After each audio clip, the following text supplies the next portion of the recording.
Guys welcome back to my channel MAP talks.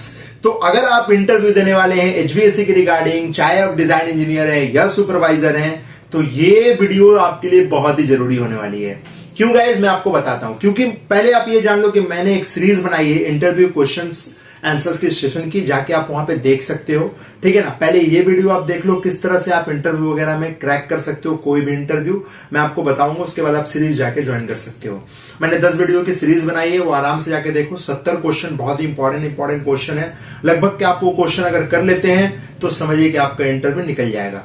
तो चलिए start करते हैं कि किस तरह से आप कोई भी इंटरव्यू बिना हिचकिचाए आराम से दे सकते हैं। पहले तो यह समझना है कि इंटरव्यूअर आपसे क्या क्या पूछ सकता है। सपोज करो आप एक एक्सपीरियंस्ड इंजीनियर हैं, क्यों ना आपने 6 मंथ काम किया, 1 ईयर काम किया, बट आपने कुछ भी काम किया है, तो मैं सबसे पहले आपको टारगेट करता हूं। क्यों?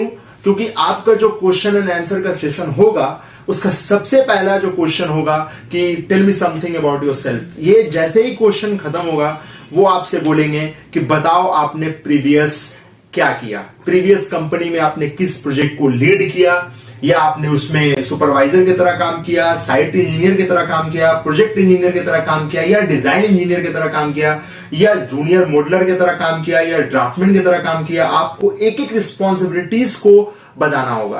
क्योंकि जब आप रोल्स एंड रिस्पॉन्सिबिलिटीज को क्लियर रखते हैं ना, तो वो बंदा समझ जाता है कि ये बंदा जेन्युइनली काम करके आया है।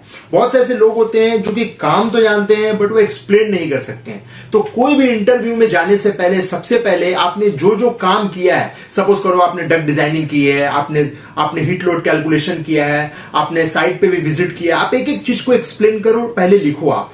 ये जब आप लिख लेते हो तो इसके बाद आपको क्या करना है, उसको प्रैक्टिस करना है, हिंदी में भी और इंग्लिश में भी। अगर इंग्लिश आपको नहीं आती है तो आप हल्के हल्के मतलब कुछ सेंटेंसेस को बीच बीच में यूज कर सकते हो। इंडिया लेवल पे ये चल जाता है, कोई दिक्कत नहीं। इवन के बाहर में भी जो इंटरव्यू होता है ना, उसमें भी इंग्लिश का ज्यादा यूज नहीं होता है। जब वो यूरोपियन कंट्री हो तो मे भी आप इंजीनियर पोस्ट पे अगर जाते हैं तो वहां पे इंग्लिश की जरूरत पड़ती है, बट आमतौर पर इंडिया में कहीं नहीं पड़ती है।